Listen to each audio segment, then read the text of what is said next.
Hi everyone, welcome to the Clean Your Toilet podcast, where we talk about conversations that really matter in the workplace today. We will be speaking on and discussing on the topic of psychological safety, specifically about things that matter, right? So what's lurking, or should I say what's beneath the surface? I wonder, have you ever had those situations where you chose to remain silent, right? When you knew that whatever inputs that you give to your team would have been helpful? Or have you ever been in situations where, you see your friends maybe, going around and just nodding their head when in your private sidebar conversations, they are actually disagreeing with an idea? Or maybe even more interestingly, you have cases where the boss comes in and he or she asks you a question. Oh, you have a group WhatsApp chat. Yeah. Can I be in it? And you say, sure. And it goes in. You add this person in, and then immediately, a few seconds later, another WhatsApp group appear, right? Without this boss. So these are all aspects of the lack of psychological safety, right? So Professor Amy Edmondson from Harvard, she defines this as speaking up, right? The ability for a person to speak up without fear of being judged, and being humiliated for saying the things that matters to you. And if you think about this, why this matters in today's context, without psychological safety, and it's just not about being nice, right? It is about if we are not feeling safe enough to voice our concerns, then it has an impact on accountability. It has an impact on performance. It has an impact on how close you feel to your team, right, in the hybrid world.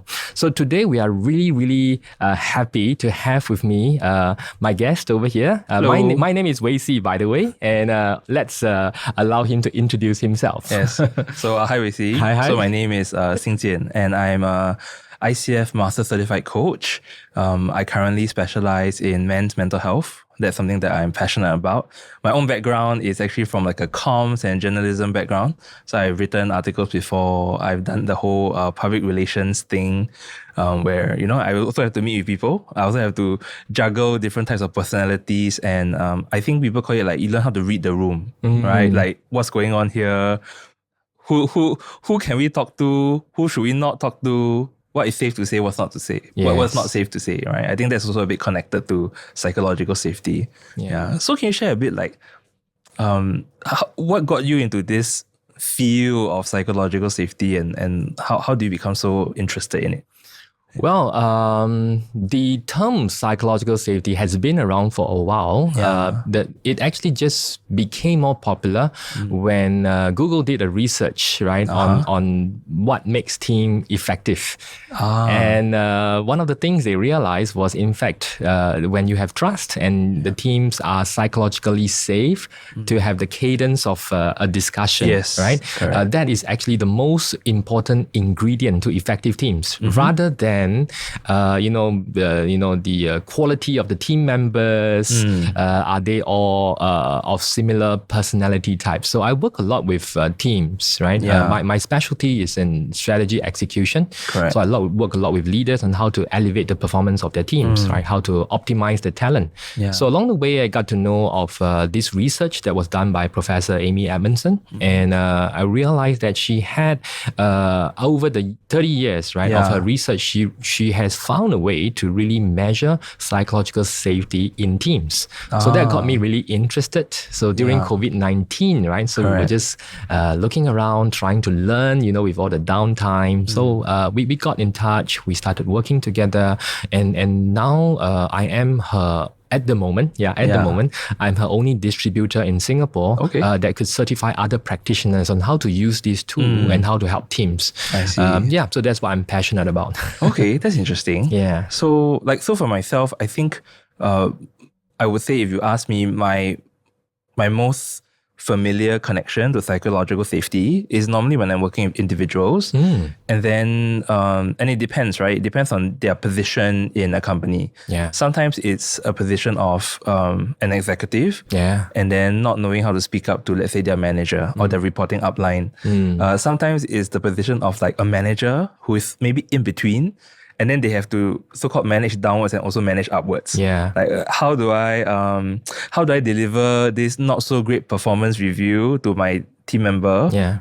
And also like how do I explain to my big boss, my director, about, let's say, the team's performance? And then it's less about them not knowing what to say. Yeah. But it's always about how to say it, Yeah. right? Like a tone or like maybe finding the correct words. But then when I really work with them, it's always some internal kind of struggle, right? It is. Yeah, there's some kind of maybe worry or fear of offending, of maybe jeopardizing their position, Yeah. or maybe coming across in a really unprofessional way, or maybe they have a worry about like the working relationship being affected. Yeah. Right? Are these things also very common things I'm sure you see in your work as well, right? Definitely. And I could really relate to your sharing about the media managers, right? And how they feel about this. Well, what is interesting is from my experience and the research is actually the reverse of what we are feeling. You know, as you know, right? The brain is structured,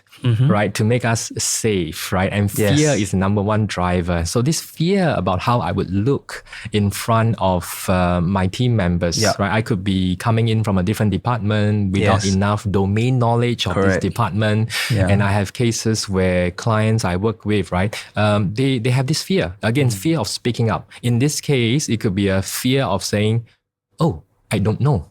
Yeah. Can you tell me more about how things work around here? By saying, I don't know, we fear that I will be judged. Correct. And we always have this thinking that it's the judgment from higher ups. No, everyone is judging you everywhere, right? So they have this fear that the team member will say, why are you my boss when you don't even know this? So they themselves actually feel unsafe, right? Yes. However, what we have learned in real life is sometimes when we are vulnerable, it actually brings you closer because it works both ways, right? Yes. So one is you feel unsafe by saying, I don't know. On the other hand, if you are, if the perspective of your team member is that you are so high up there, you are so perfect, then they will feel like there's a distance. Yeah. There's a distance. They feel, I have no idea because Weixi knows everything, Xing Jian knows everything. Yeah, they're so far away from me. Yeah. Then the relationship is strained. Yes. Think about the best relationships you have, right, with people. Usually, they know some of your secrets. Correct. Usually, you know some of their secrets. Yes. And if we do the contrary and we choose to speak up, it might work by being vulnerable, right? Brings you closer. It's so interesting you mentioned the word secrets. Yeah. Because so when I was starting my own solo practice, I was trying to figure out what I want to name it. And I actually named it Stranger in a Bar. Stranger in a Bar. I like it. At the beginning, a lot of people thought it's like, oh, he's going to teach people how to like pick up girls. But actually, that's a niche. But actually, what I was trying to focus on is that there are only that many situations in life where an individual does feel safe. Yeah. Right. And when I thought about in a coaching conversation, right, someone who is like actively engaging a coach because they want to work through something in their life, they need to feel safe. Right. And what I was trying to figure out, so what is the mechanism that makes a person feel safe? Just because the coach said, I will make you feel safe doesn't mean it works. Right. So I was thinking about, okay, never mind. Maybe if we step outside of the personal development space, what are instances of safety that are very common? Yeah. So one of the first thoughts was like when you're in a bar and suddenly you're chatting with the bartender, there's no agenda from either end other than you want to talk and the bartender is listening and their job is to listen and also sell you drinks. Yeah. Right? And somehow or rather, I'm sure you've heard this before, when we finish drinking, finish talking, I feel so much better about whatever is going on in my life. Yeah. Right? Yeah.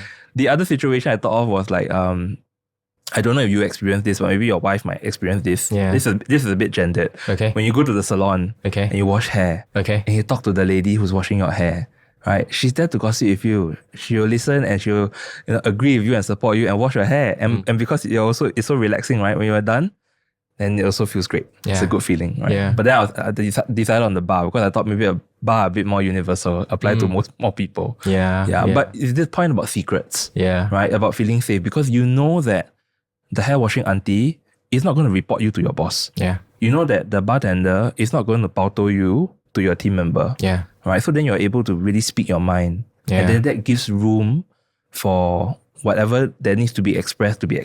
Right. Yeah. But then but back to your work again. Yeah. Right. So in the team context, what kind of question might you have for me, around like what you see or observe from your work? Yeah. So I just want to add on the part about, when you are in a bar, even the context, right, is about giving them the environment. When we're working with teams, people like to ask me for the magic bullet. So there's no magic bullets. You're also setting a working agreement that works for this particular team. Exactly. That makes everyone feel safe. And the same rules, if I take this and I go to another team, it will not work. Correct. Because it's unique to every team, every company, In the case, it's just like what you have shared previously, right? In a bar, how do we create that environment to let the other person trust that their secrets are safe with you? Which is why we always start off a coaching conversation with contracting or stays here. Yep.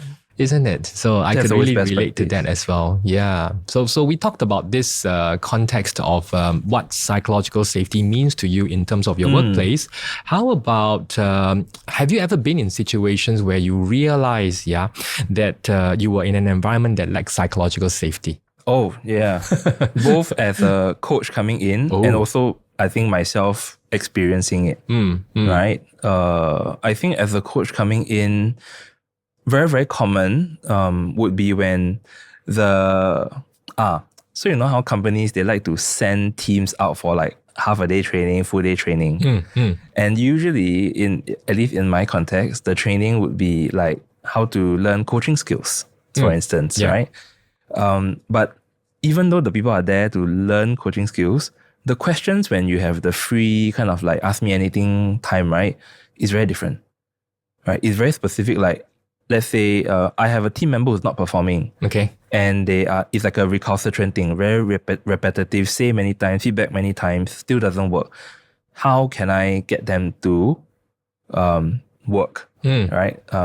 I don't want to name the organization, but the specific phrase of how can I get them to wake up their idea? Right? Very local, very Singaporean. Yeah. So that for me, when I hear that from a participant, I immediately go, okay, there's something in this environment that is maybe preventing the communication to be more direct, right? Because normally I hear one of the basic questions is, what have you done so far? And the vibe is they are just tiptoeing around maybe the truth, right? Yeah.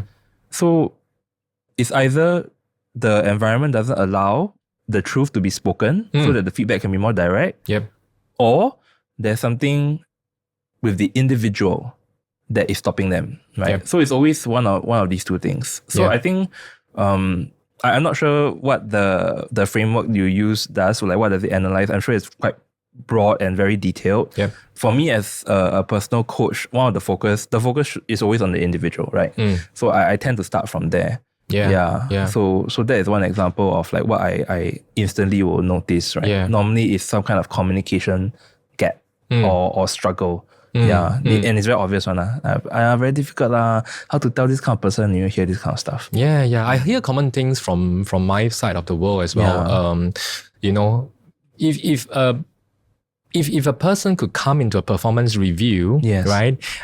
You have had so many sessions, one-on-ones throughout the year, and they end the year thinking that they performed well, and they get a shock when their grade is not so good. Not so good. Then is it really, is the problem really with the team member, or does the leader have to take some responsibility? If you had the team member going through the entire year, multiple one-on-ones, thinking that he or she did well. Yes.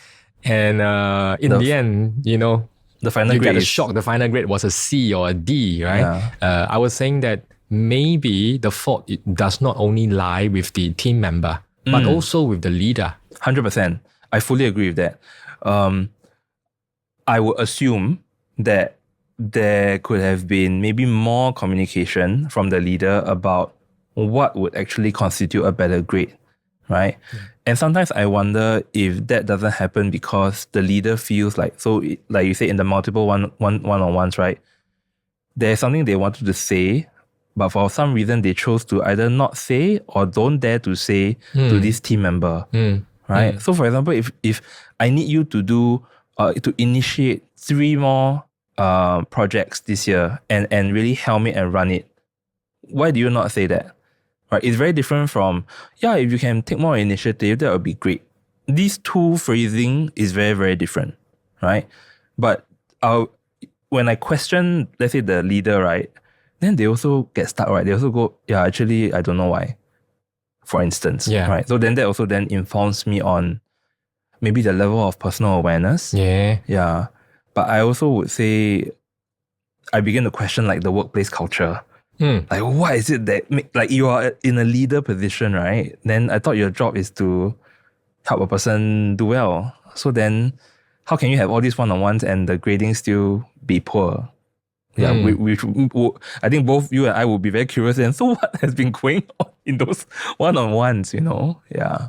Interesting thought. Yeah. And it's like if this person is doing this for fear of repercussion, right? Sometimes this is because psychological safety is a fashionable word. Yes. Nowadays. So the company says we are trying to be inclusive, make everyone feel safe. And we confuse this that it has a trade-off with accountability. We confuse psychological safety with being nice. It's not just about being nice, right? Exactly. The thing is we are paid to do a job and it has to be there, right? So this too is not a trade-off. You can be accountable if you care personally while, giving them feedback, while voicing it out. As long as it's from the other person's perspective, it's all for a greater good, right? So if we do that, I think there's no need to forsake accountability. And the other aspect of this is when we give up, when we are nice to one person, sometimes what we don't realize is by being too nice to an underperformer, you're not being nice to the rest of the team who are doing, their due diligence. Yeah, or sometimes even more. And then you begin to create those rifts. Yeah. Right? Because people have eyes and they can see. They can see. Yeah. Right? I was curious about this phrase you used earlier where you said, if you care enough, right? Is there a reason why like this thing comes up? Do you notice that maybe leaders or managers don't care enough? I mean, if you care about this particular concept comes from a book called Radical Candor. Right, and there are along the way, as I read books, I love reading books. You see overlaps between some of these concepts. So if you think about this, right, when we were growing up, our parents, mine was too tough nuts to crack. Yeah, so they were really tough on me, right? So yes, were they giving me a lot of feedback? Feedback, yes, they were. But you knew at the end of the day that it was for your own good. And that is all that matters, right? That's all that matters. So when they are giving feedback and the words that we use, it somehow portrays, am I speaking, and am I trying to get this result to benefit myself or benefit you? You have to get this done so that I can get promoted. Oh my goodness, it's from my perspective, right? Are you doing this? Are you inviting the other person to change because it will help their career? Yes. Correct. Right? So if we care enough personally, people can, right? And interestingly, several pieces of research shows, right, any form of feedback is actually good. Right? Give good feedback. Also, because people need to know that they are doing good. Correct. But you also need to give feedback for improvement. Right? Because people don't leave the team because money is one, of course, in Singapore. But people don't leave because of just money. Money is one of them. People leave because they don't see a future with you. But if they have a leader whom they know, he or she is going to take care of me. Yeah. Wow, that makes a lot of difference, isn't it? Yeah, so that's my view about how this works. Yeah. Let's talk about yourself. Okay, sure. Let's start to. Have you ever been? I'm just curious, right? Have you ever been in situations where you had, made someone feel maybe unsafe? Oh yeah, for sure. Yeah, I think when I first started out my career as a coach, I was very enthusiastic about how I can observe things or how I listen, and I feel like, I see the situation or the person so clearly. And then there was this urge to want to give the input, say the observations. And the problem was that it could be unsolicited. Right? So I remember multiple times in varying degrees of intensity, hearing this phrase, "Can you stop doing your coaching thing on me?" Friends saying that. So that was during like my training time. And I think it's very common for anyone in the personal help or personal wellness, personal development space. Can you stop doing your therapy thing on me? Can you stop doing your counseling thing on me? Can you stop doing your training thing on me? Stop applying your whatever model, Yeah. So I think there is this balance to strike. But yes, to answer your question, yes, I definitely have been guilty of making people feel unsafe before. Yeah. In varying degrees, depending on the situation. Yeah. So it's like, again, from our perspective, right? So this disparity, because they know that you are an MCC, and that time I wasn't even an MCC. I was just starting out. Yeah. So it's just about my personal lack of awareness. Around like what's happening to the individual. When I say the things I say. Right. So I think that like the individual's awareness is actually a very important point. Do you actually know and can you see the effect you're having on the people around you, right? Whether it's your family, friends, and also teams. Because everyone's human, right? Yeah. That brings me to, this understanding of the context. Yes. Of so you were mentioning on a one-on-one, conversation in a team, being able to, you started off our conversation mentioning about reading the room, right? Reading the other person. That's right. So that becomes so much of a critical skill right now. It's not just listening to what is being said, right? It's the aura and how it changes when a new member comes to the team. When, and what is interesting is we mentioned just now that there was this part about maybe the team don't feel safe with a leader.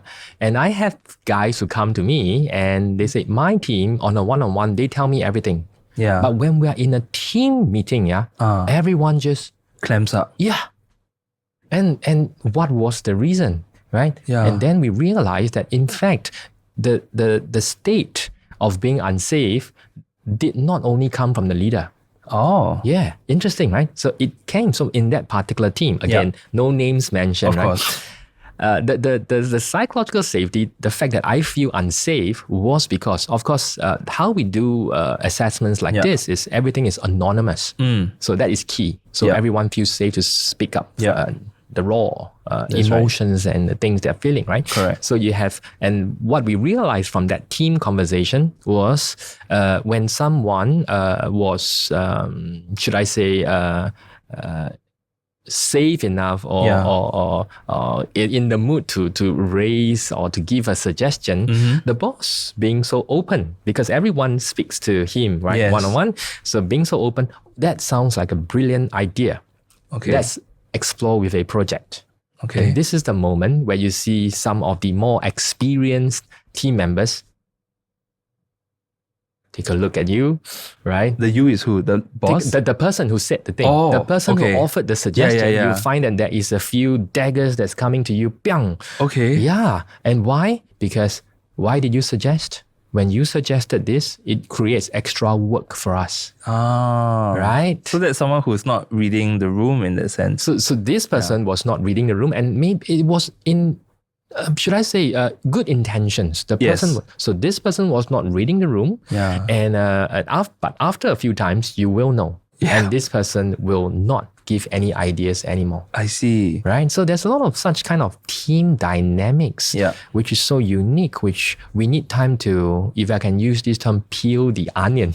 Yes. To get to, the specific things that the team itself is, struggling with or facing. Yeah, 100%. Yeah. It really takes a lot of time. And something that I think, I don't know what's your opinion on this, but I think with my example I shared earlier about how I have made people unsafe in my earlier years of when I first was training up, right? A big part of that was linked to my own impatience, right?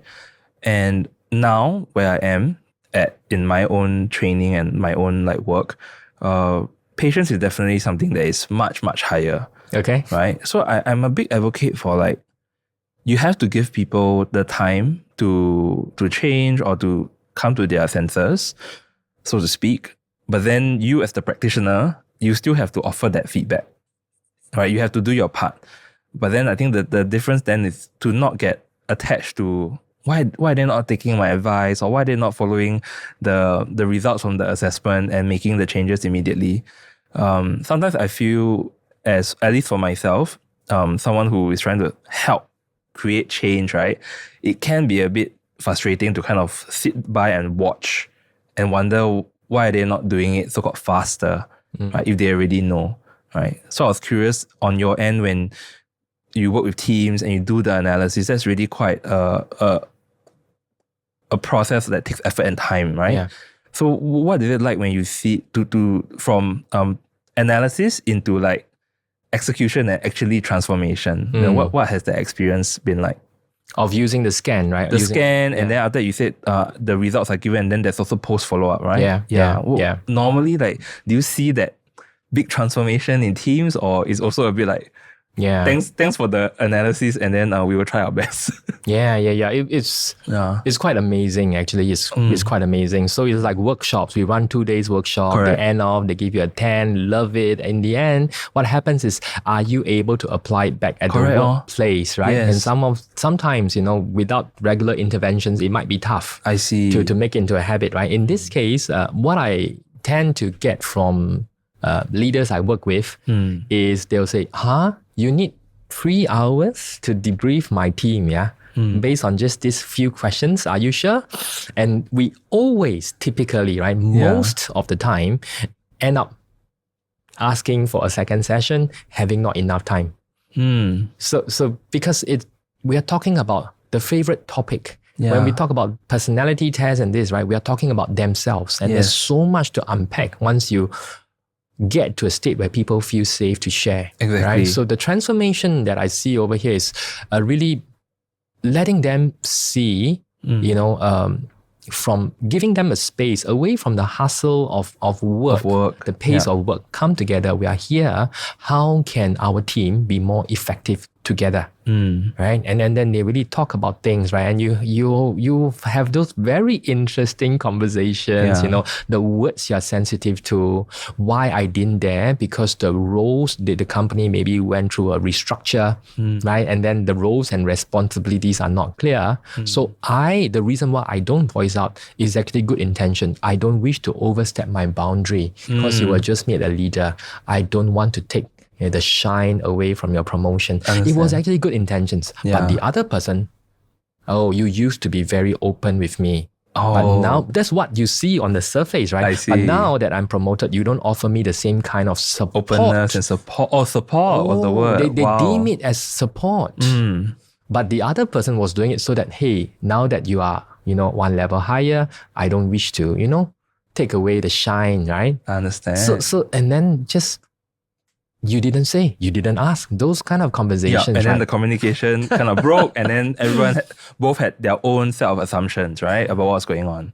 Just uncovering this, right? It's so powerful, and this is why I love it as a team coaching tool. Yes, it's not the answer to whatever challenges we have, but it's a great conversation starter.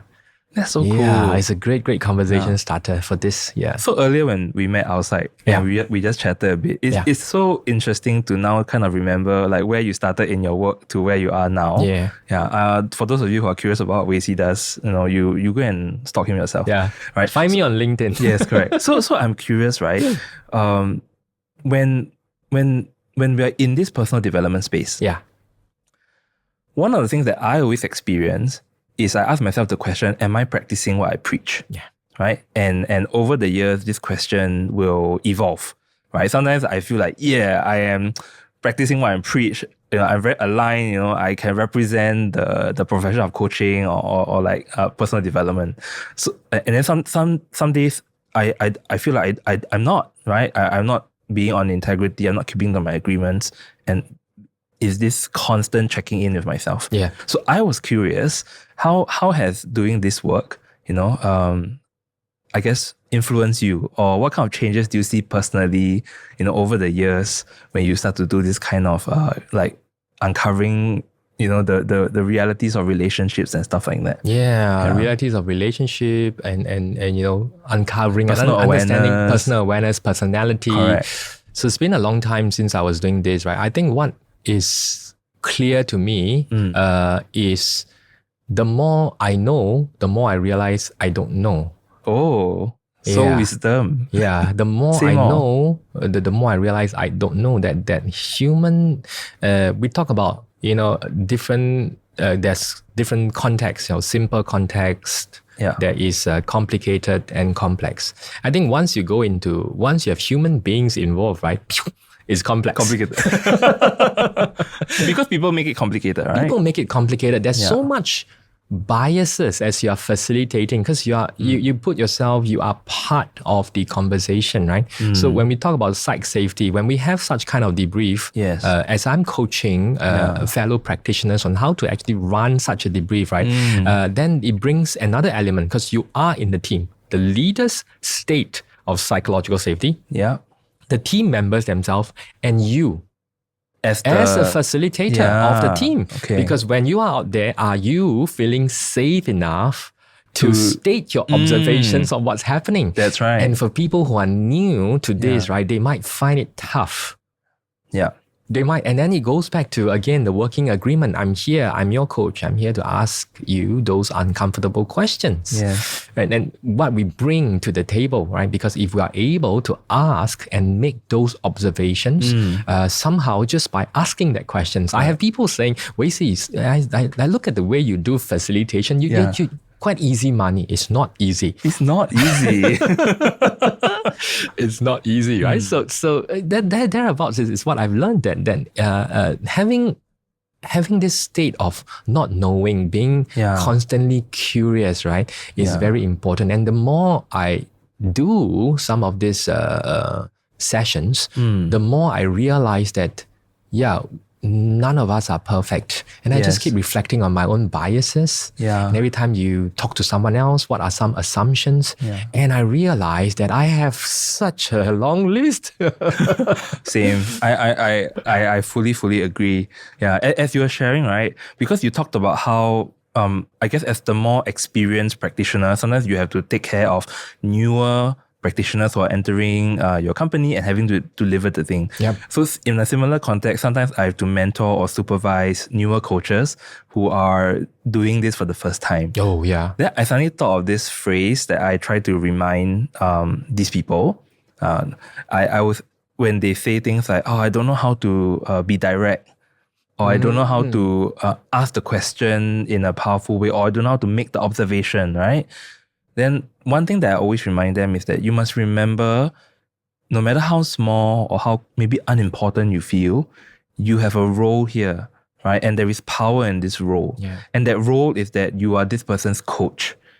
And it's actually good to speak openly and remind the client that you are functioning as a coach, and one of your jobs is to make observations and be direct. Yeah. Right. So I say that as a way to like encourage the junior coach to remember that even if you feel like maybe you cannot make it or you are not experienced at all, there is still power in your intention of what you're trying to do, right? You want to help your client become better. Yeah. And to use that as your source of like strength. So I was curious, do you have any kind of like catchphrase or your go-to advice that you give your more like junior facilitators that you can share? Because I would like to know how you do that. In terms of working with... In terms of teams. addressing their fear of like doing their role as the facilitator. Oh. Is there like a common go-to thing that you remind them of, that you help them with? When I first turn professional. I went through several programs myself, right, Yes. to learn from the masters. And one of my shifu, Okay. his name is called Tiyagi. So he was from the US. He is retired by now. He's in his 80s. He specializes in interactive techniques. Okay. So you can make the most dull technical, workshop into an interactive, engaging way. Wow. So I learned a lot from him. And one of the things that stuck with me through the years was the fact that you are just standing in front of the class. You are not the expert. You are not the expert. So my introduction, just based on my name as well, Weixi is a way to see. I'm here, going to spend time with you to offer you a different way of looking at your personality, of looking at your teams, right? So I'm not the expert. So that's how I introduce myself. And if you look at things, right, if you have started off by declaring you are not the expert, then that's okay. Because anyone can shoot at you. I told you I'm not the expert because you are sharing your perspective with me. Okay. By admitting that you are not the expert, you actually become, a state where you have nothing to fear anymore because I have voiced out. But if you go there and you try to stamp your authority, and again, this is just a personal style, right? So some speakers and all this, they have that aura, right? And they go out and this is the way. This is There will be, in the space of 20 years of my career, there will be a time where someone, and I work with people who have PhD, much highly educated than me, right? There will be a case where someone come to you, and if they come to you and then you are at a it's a clash. It's a clash. You're opposing parts of the play, right? So it doesn't work. So what I felt was useful is just, we're there. We are a facilitator. That's why you're not a teacher. And in the cases whereby we are talking about human complexities, we can never teach someone about what they are, because what they feel and how they are, they are always the masters. That's right. Of their own feelings and thoughts. Yes. Yeah. I think that's one very important principle or tenet to remember, right? Yeah. Everyone is fully aware, and everyone's fully aware up to that point of in their life what they're experiencing, and they should be allowed to hold that and be in that place, right? And if someone is unclear, then it's our job to maybe allow them to see themselves, so to speak. Yeah, we are not the expert of their life. We are not the expert of their life, right? Yeah. So that was what I related to. Let's talk about speaking up, right? So going back to our subject of psychological safety and speaking up, right? So in your work, right? When does speaking up become a doorway, to transformation, right? And when does it sometimes become a danger, right? To a person, right? In my work specifically, I think speaking out through the contracting, I always make sure I already give myself that allowance, right? So I say that I set up the expectation that you will hear me speak out, right? The thing that and because I set this up already, I would call it a double-edged sword, right? It allows me the permission to be direct with my client, with my observations. But then the thing that I'm mindful of is when, let's say, what I say or the manner in which I say it might cause a reaction. So I'm always watching for that. So in my contracting, I have both I will say that, so I will be giving you my frank observations, right? So that's my first allowance. Then second caveat is, but at any point in time, if you feel any kind of discomfort or offense at what I say, please stop me, right? And let me know that you are feeling this way and why you're feeling. So I as much as possible, always try to empower my client with both sides, right? One is I'm telling them that I'm going to be saying stuff and I need you to listen. But then the other part is, if you are uncomfortable, immediately please let me know, and not let this thing fester or sit with the discomfort quietly. Yeah. So far, it's been pretty effective. And if someone tries to hide the discomfort, over sessions, it will come up anyway. Because you can tell, right? From their body language, from the way they talk to me. Then as the coach, the original agreement already set, right? So I would just directly ask them, you seem to feel a bit uncomfortable. You seem a bit uncomfortable today, or in this moment, is something happening? Then I sit back and wait.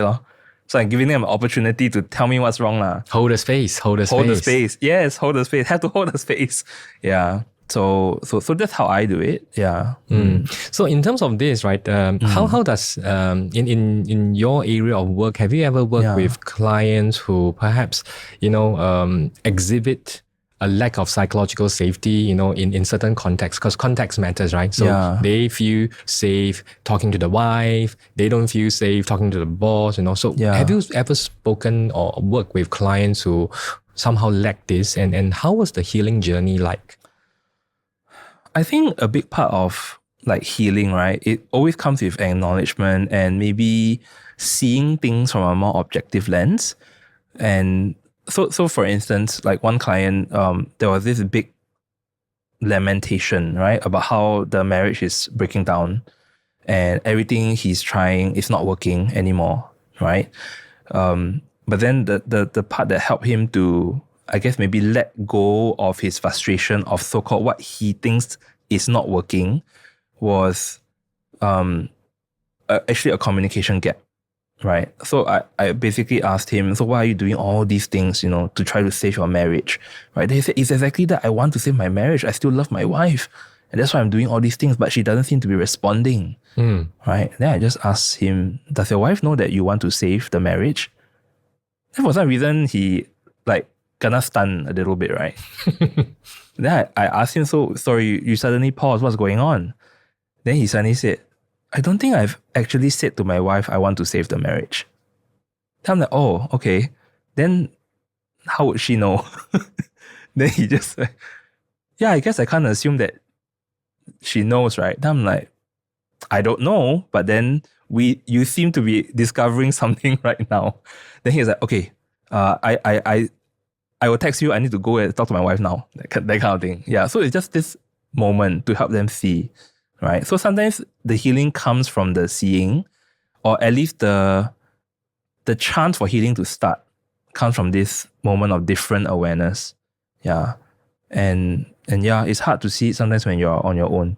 Yeah. Yeah. And that's why the work that we do matters, right? We are the second pair of eyes and ears, and then of course the mouth to give them the observation. Yeah. Do you have an exciting example? I guess similar thing. The awareness, I totally agree with you, right? Giving them the awareness and letting them know that it's a choice, because even after the awareness and they choose not to do it, it is also their choice. Yes. And they have to be accountable for what they have. So in team context, we run through similar things as well. Yeah. In the Fearless organization scan, we talk about different facets of psychological safety: inclusiveness, diversity, openness, reaction to risk, and sometimes it's just having the awareness that in terms of the scores, right? In my team of 10 person, there is one person who scores on the high end of the spectrum. There is one person who scores at the low end of the spectrum. Aren't you in the same team? How did this happen? We hold a space and we let them talk.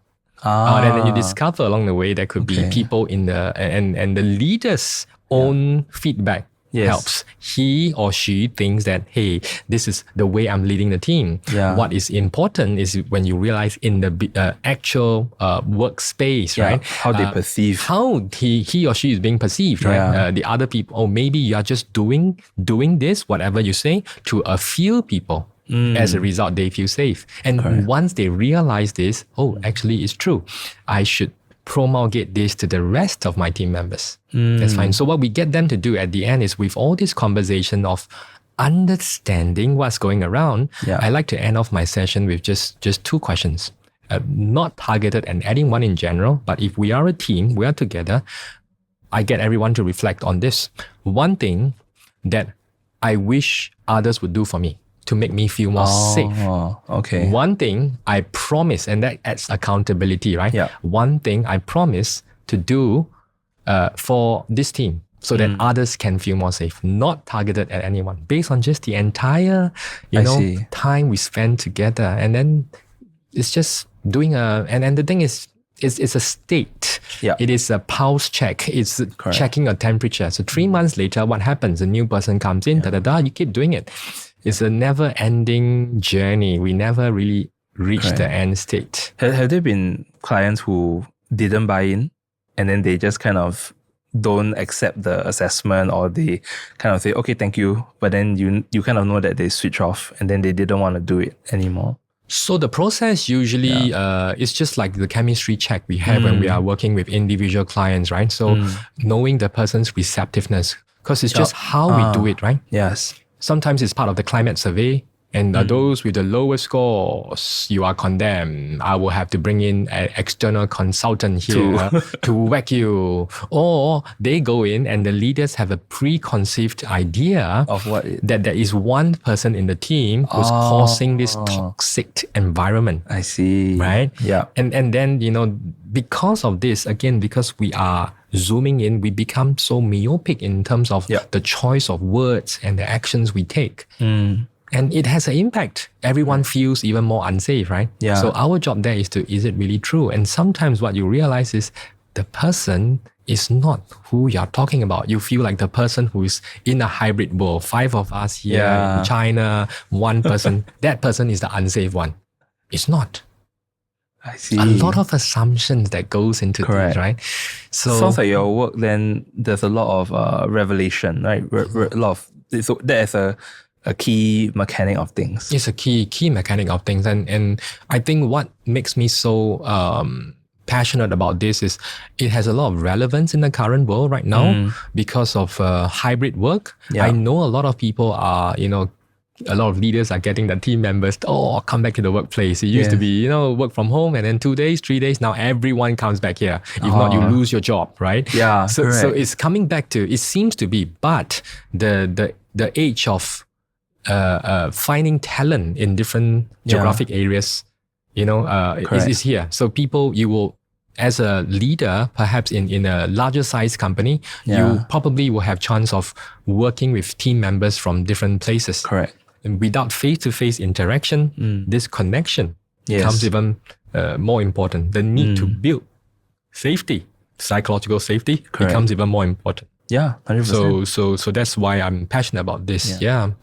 Do you have any questions that you'd like to ask me about psychological safety? Yeah, I'm just curious, right? If you talk about this, right, what are some behaviors, right, that you have seen in your area of work that could destroy psychological safety? What are some things you have observed? I think the most obvious one, the most standard one, is when the individuals kind of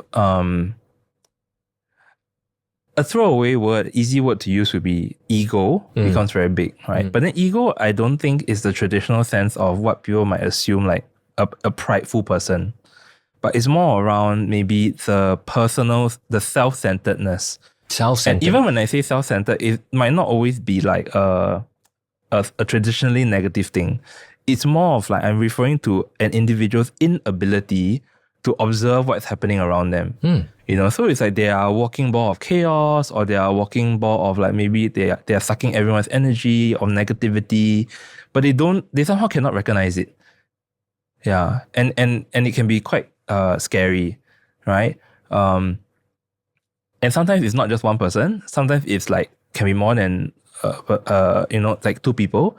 Yeah, I've seen a situation where I think it's like a husband and wife team, but then they bring a lot of their personal disagreements and they kind of speak it openly sometimes in the workplace. In the workplace. Yeah, because they feel, in their world, they feel safe enough to speak like that, and they think that all the staff members are okay with it. But when you really check in, there are certain staff members who are not okay with it. They have the perception of this should be a workplace. Why do I have to hear your little disagreement over like breakfast cereal or something? Because they are quite a dramatic husband and wife, right? So it does spill over. Even though the topic, the disagreement can be a small thing, like why you overboil the eggs, that kind of thing. But then the energy spills out into the work environment. So then it becomes a bit muddled, right? It's like, I guess we feel close because boss and lady boss don't mind us hearing these things. But then there's a creeping discomfort, right? Like, do I need to hear this every day? So that's one example, right? Of psychological safety where it's really not working. Yeah. And it's not the usual kind, I think. It's not, because they are not finding fault with anyone, but they're still creating an unsafe environment. Yeah. Right? Yeah. And that has a, I mean, I don't have the data, I'm not the expert on that, but I've seen how it deteriorates over time. Right? You see team members begin to a bit more shut down. They not so enthusiastic about their work. Maybe they do the bare minimum, Just and it's very subconscious. It's because they just don't want to spend that much time in contact with boss and lady boss because they don't know when the next argument is going to come. Leading on to this question, right? Yeah. I'm curious, can we, in fact, elicit or build external psychological safety if we ourselves have not cultivated psychological safety within ourselves? Is it possible? I think it's possible mechanically up to a point, right? But then I would say similarly, like the principle they talked about, how we are not the expert. That's one facet, right? But at the same time, there needs to be some expertise in learning how to not be the expert. So what this means is that you have to hold back your judgment. You have to keep a neutral and open space to be able to receive any kind of input that may come, right? And what's the difference between maybe your work and my work is that we have clear understanding of the underpinning principle that we're trying to deliver here, right? So in your case, you have your data set and results you need to share, and then you have to manage whatever reactions from the crowd. Right, then from my end is always the change that my client wants to see versus the reality of what's really going on, and helping to point out do they actually know where their awareness is, or maybe sometimes do they hear themselves and the stories that they tell versus so it's what is true and what is untrue. Yeah, I think in that way our work is similar, right? You're trying to help people see what is real and what's actually happening versus what everyone thinks is happening. Because the clash comes when what everyone thinks is happening is all different, and then you get a lot of mess. A lot of mess. Yeah. So for my work, it's more sometimes 1-to-1, maybe 1-to-2. Then I can imagine yours is more of you're trying to juggle macrocosm of complexity. Yeah, and then microcosms in the big macro. Yeah. Right, and then you also still have to deal with, and I mean I deal with that too, the client servicing part. Right, the person who engaged you will say, "Hey, so what's going on with my company? What's going on with my team?" Yeah, and then you have to kind of explain, right? Because they may not always understand. Yeah, but it's part of our job, right? To explain what's really going on. Yeah. And then having that kind of perspective, because we all tend to have biases, right? Yeah. Maybe start off with one, right? Start off with a close buddy that is feeling psychologically safe to inform you, hey, take a pause. Correct. Right? Yeah. So I guess to kind of end off a little bit, right? Yeah. The self, you have to do your own personal work to be able to kind of know what's going on. To clear out maybe your own biases and your own I guess you can say trigger, or your own bits of judgments and all that, to be able to have a clean enough inner state to help to see. Yeah. And I think it draws back to a little bit about what you said at the beginning, where even as you're doing the work today, you are still always in constant awareness of your own biases and keeping them in check, right? As you deliver the things. Yeah. So this constant piece of reflecting on our behaviors and how probably we have to flex and tweak when we go on to a different environment with different people. Correct. Because whatever makes this person feel safe, they are okay with us saying certain words, might, when we work with others, not be the most appropriate. Correct. Because like you said, the context has changed already. Wonderful. Thank you so much for your time today. Thank you so much, Weixi. And thanks for everyone for joining us on the Clean Your Toilet podcast. We look forward to seeing you in other episodes. Yeah, I'll definitely look for new ways to see. Thank you. Thank you. Let's stay connected. Thank you, sir. Okay. All right.